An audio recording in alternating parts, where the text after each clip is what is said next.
Now for our story. In the living room of Ben Calvert's luxurious home in Wakefield, Jessie Calvert and Kitt Meade, Ben's daughter, sat facing each other in the comfortable love seats on either side of the fireplace.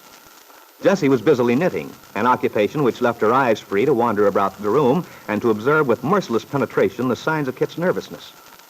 She watched the younger woman's frightened expression, saw the fear which Kitt was attempting unsuccessfully to hide. In the study adjoining, George Farnsworth, Ben Calvert's Chicago lawyer, was conferring with Ben. Perhaps, Jessie thought, that was the reason for Kitt's evident nervousness. Perhaps she was thinking of the impending divorce. But Jessie Calvert was wrong. Kitt was dominated by only one thought tonight, the thought of Lisa Fenner, and the terrible possibility that Lisa had told everything to Aunt Mary, the truth about the child which Kitt had pretended was her own. Now Jessie looks around, across to Ben's daughter, as she says brightly, Well, Ben and Mr. Farnsworth seem to be having quite a little session in there. Shouldn't you have joined them, Kitt? After all, it is your divorce. Dad's capable of handling it well enough without me. Of course he is. And it's certainly like Ben to want to manage the whole thing himself. I must say, Kitt, I have to admire you for being so patient with your father. Giving in to him as you've done all your life. I've held my own. Oh, I suppose you have, but if it were me, well, I have my personal dignity as a woman, and your father's habit of walking roughshod over anything that comes in his way irks me sometimes. Well, if you feel so downtrodden, Jessie, you ought to direct your complaint to Dad. I can't do anything about it. I'm aware of that, Kitt. We're simply making conversation. You've been sitting there like a bump on a log. Did you expect me to entertain you? Well, there's no sense in our sitting here like a couple of strangers on a bus. Well, I'm sorry. I'm not in a chatty mood. So I gather. I'm rather surprised at you, Kitt. Surprised? Yes. I had no idea this divorce was going to affect you the way it seems to. Personally, I felt a long time ago you were resigned to it. You would have given in if Ben hadn't opposed it. You seem to have given the matter considerable thought. Well, I couldn't help noticing what goes on right under my nose. Oh, no. Especially when you hope to uncover something in the line of gossip. You should have been a society reporter, Jessie. I think you would have been a great success. Thank you. I think so myself. Or maybe one of those sob sister columnists. The human angle. That might be more like it. As a matter of fact, I am interested in people's reactions. For example, you. Puzzled me all along why you were so anxious to avoid the divorce. Seemed out of character. I never would have expected you to be the sort of woman who clings to a man who doesn't want her. Well, Jessie, live and learn. No, really, Kitt.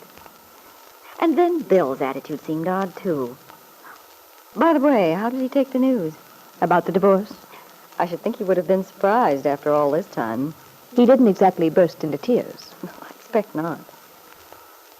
What did he say about the baby, Kitt? I don't know why I'm telling you all this, Jessie, except I'm too weary to fend you off.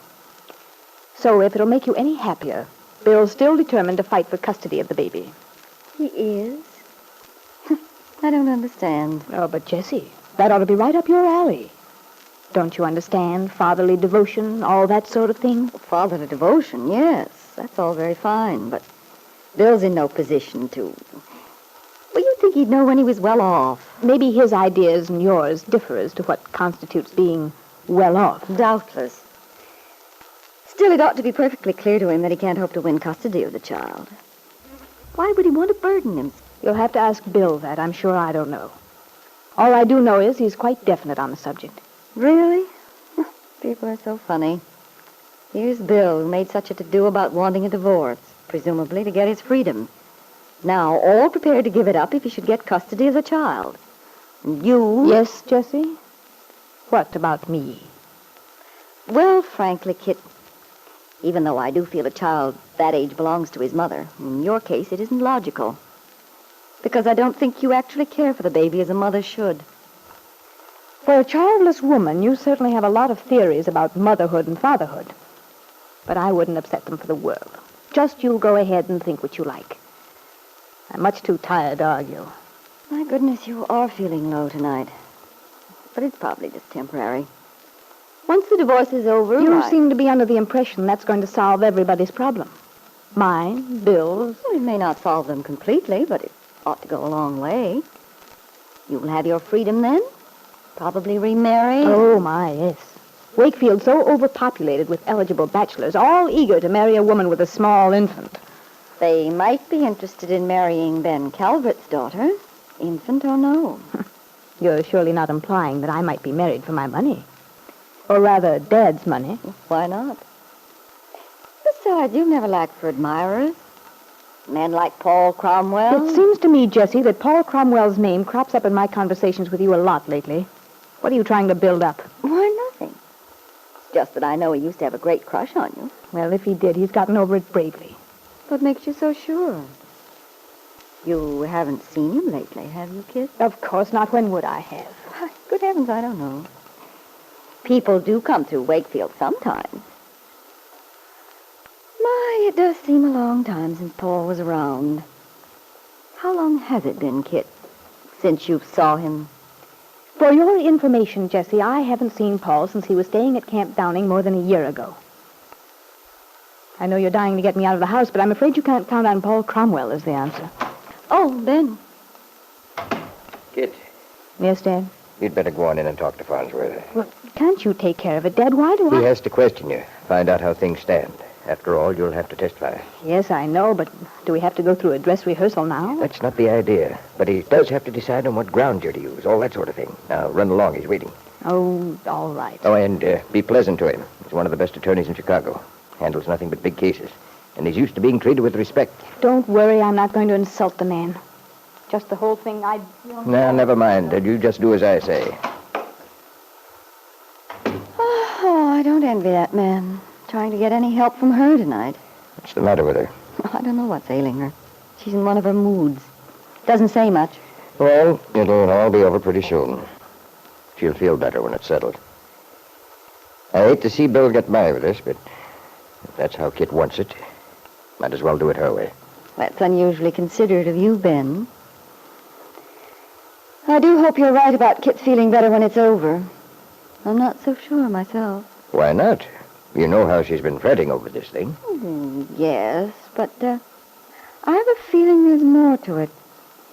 Somehow she acts as if she's frightened about something. Frightened? Nonsense. She's got nothing to be afraid of. Well, I know that's the way it looks. And yet my intuition... Oh, you and your intuitions. Oh, maybe I'm wrong. Anyway, it'll be a relief to me having the house settle down to normal again. Oh, it seems as if we've been in a turmoil for months. And now bringing down this expensive lawyer. I don't see why a local man wouldn't have done just as well, just for a simple little divorce. You may be right. But the fact is, Jessie, that's not the only reason I wanted to see Farnsworth. No? I had something else, something of great importance to discuss with him. Financial matter. Financial, Ben? Business? No, I just don't believe in leaving things to chance. And you never can tell what's going to happen. Of course not, but I don't see... Jessie, you might as well know. I have a grandson now. And that means that I've decided to change my will. Jessie Calvert didn't reply to Ben's statement. That Ben might change his will was something she'd long hoped for, schemed for. However, she wanted it changed in a manner far different from the one he'd implied. She'd managed to marry Ben, but little good had it done her, with Kitt in the house. And now Kitt's child was to become another threat to her security. Unless she could manage to do something to get the baby out of the house. If only Bill Meade were to get custody of the baby. If only she knew something which might help him.